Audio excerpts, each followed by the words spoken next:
is going on, you guys? What is going on? How are y'all doing?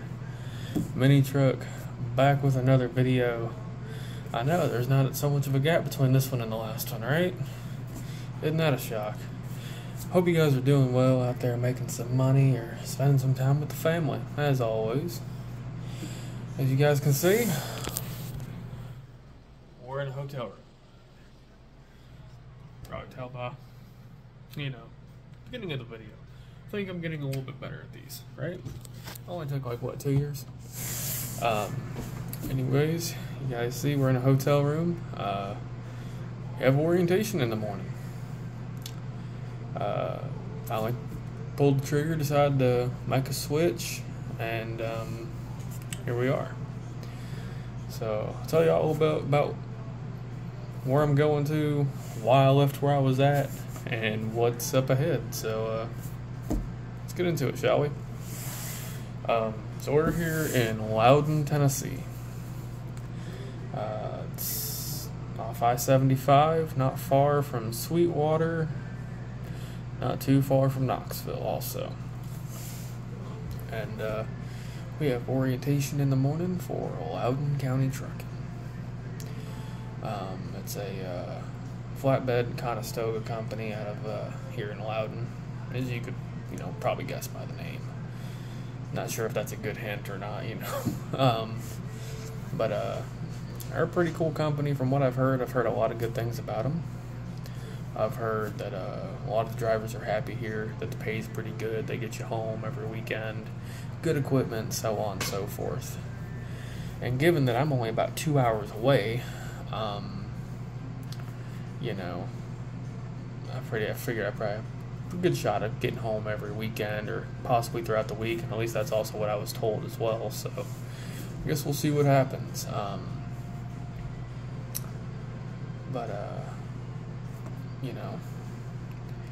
was a little nervous about making this change, but there's a saying that you miss 100% of the shots you don't take.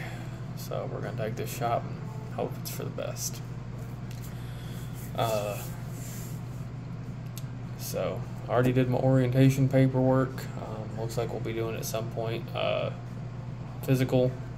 Had me do my drug test. When I did it last Friday. Not this Sunday today. Not past Friday, but Friday before that, I think it was. Or it might have been Thursday. I can't remember. I've already done my drug test, already done a bunch of my paperwork and videos, and so I guess we'll see what orientation has in store for us. A little bit about the company from what I've been told, and everything I've read about them is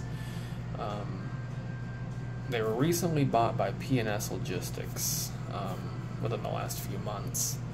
I've heard some decent things about P&S too. They're primarily flatbed in Conestoga. I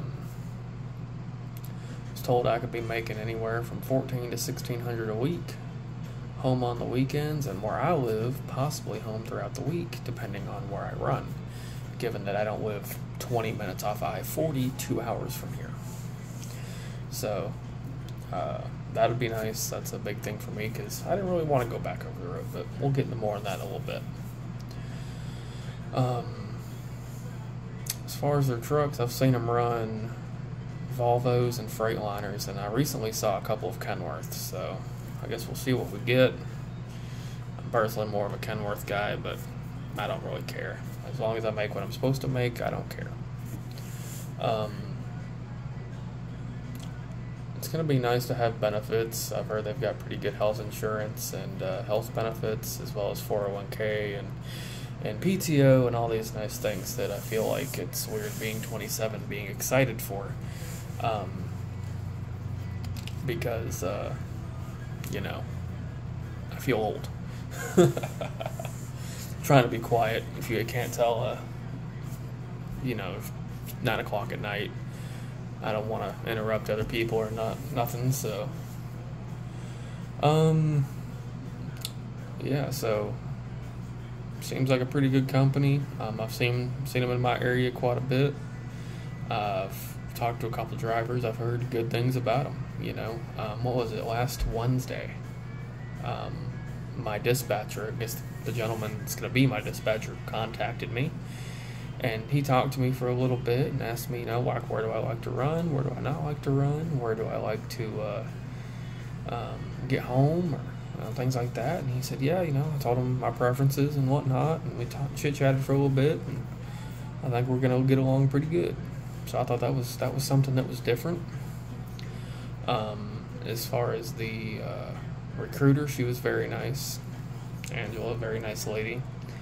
Was very helpful, especially when I had to get my rental car, and unfortunately the closest one they could get me, where I could actually drop it off here in Knoxville, or close to Knoxville, was in the Nashville airport. And when I couldn't figure out where in the heck I needed to go, she was very helpful, even though it was a Saturday. So thank you, Angela. That was very awesome of you to still, be willing to help me out, even though it was the weekend. A rental car, very nice rental car. I was supposed to have an economy car. They did not have any. They were out. So I got not necessarily a luxury car, but it's a Chevy Malibu. I guess at no extra charge, which of course I'm not paying for it, but it's still cool. Very nice car, and then they put us in this hotel. It's the La Quinta Inn here in Aladdin, and it's a pretty nice hotel. I was quite impressed. No signs of bugs, no holes in the wall, climate controls work, nothing seems crummy about the place, so that's cool. So, I also get a $5,000 sign-on bonus. $2,000's paid out after the first load. It's also cool because I've been struggling these last few months. So that's going to be really helpful. And that's one reason I decided to come over. If you have any questions about the company, hit me up, let me know. I don't mind to help out. I'm not going to be doing a bunch of videos like I did before as far as talking about pay and loads. Because the thing is, a lot of us USA drivers that did that screwed ourselves because all these people came on. We lost the freight options because it was too saturated, too many drivers, of course, and that hurt pay as well.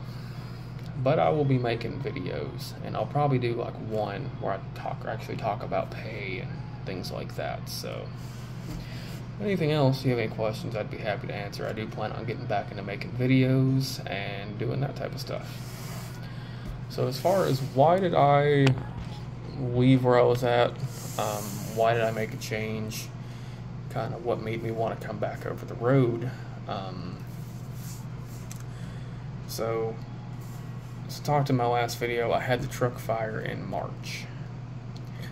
I ended up taking a job in May just to get back to work due to the whole mess. And if you want to know more about that, I think it's my last video I talked about that. So it was a job where I could get back to work, and it was home every night and everything. It was driving a dump truck, seemed interesting to me, and I figured, hey, best case it works out and I've got this job here, and that's awesome. Worst case it doesn't work out, but it gives me time to look for something else. And at first I really thought it was going to work out. It seemed like a cool place, down to earth, not that many employees. I think there was like 20 employees, including the boss and his 16-year-old son and his nephew. But unfortunately, as I was there longer and longer, I seen more about how things were done. One of which being that we were salaried. And I'll go ahead and tell you I made $1,000 a week. But we didn't have any PTO. I didn't have no paid time off, no health benefits, no insurance, no 401k, nothing. So what was messed up is even if I missed a day being sick or going to the doctor, to the dentist, whatever, they would dock my pay. And in the state of Tennessee, it is illegal to dock pay for that.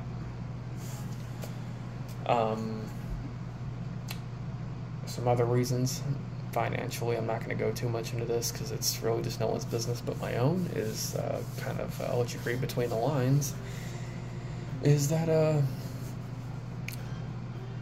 I voluntarily pay about $700 a week to people that I owe money to through a service that you can do through the United States government, and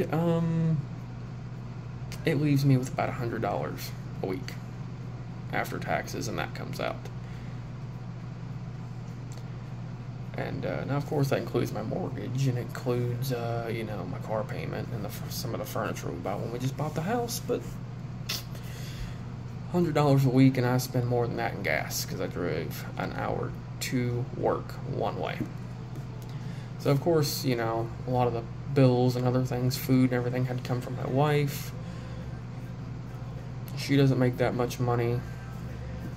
I had to do something different. It was getting to the point that, I'm having to borrow money, and I'm having to, ask for help, and I felt like we were in a low point, and I need to make more money. There's also a few other reasons that go along with why I left. I got tired of just the favoritism, everyone was kind of on a high horse, too many chiefs, not enough Indians type situation. People who had no right to tell someone how to do their job, telling them how to do their job. Just a bunch of workplace drama, really, and I tried to stay out of it, but when you're being drugged up into it, when you don't even know what the hell's going on, it gets irritating after a while. So, just decided to make the decision to, hey, we're going to come here, we're going to see how this works out, and my wife and I talked about it. We'll give it 90 days. We'll say, hey, how do we look in 90 days? Are we making more money? Are we doing better financially as far as our household? How's having the benefits and everything working out, which I think they're going to work out great, because I need to go to the dentist. I need to have a checkup at the doctor. I've got things that I would like to have looked at, and I'd like to be putting money into savings for the future. The shit that I never thought I'd ever want to have an interest in because I was young and dumb. So yeah, I'm excited for all that. I do hate that I've had to leave and I'm gonna be away from the family. But hey, that's all right. That's all right. Because they're there at the house waiting for me, counting the days. And I'm counting the days I could see them again. And I think we can make this work. We made it work when my wife went to the police academy. And it was a similar schedule. She was home weekends, but she was gone during the week. And that's like boot camp, so I think this will be a little bit easier. But, I also, I started out in flatbed for rail transport. And I kind of missed flatbed, but I just the money wasn't there. I was making like $800 a week. And that sucked. For all the work and the tarping and the bullshit and the micromanagement, it just sucked. So, I guess we'll see how this company works up and how they stack up to it. And if it works, it works. If it don't, we'll find something else. But I have high hopes for the company with everything I've heard and people I've talked to and the way things are looking now. So, but that's just a little bit of an update on what's been going on, where I've been, what we're doing, and what we got ahead. If you guys have any questions, let me know. I'm fixing to take a shower, head to bed. It's almost probably 9:30 at this point. And I'll let y'all know how orientation goes. Y'all have a great night, and peace out.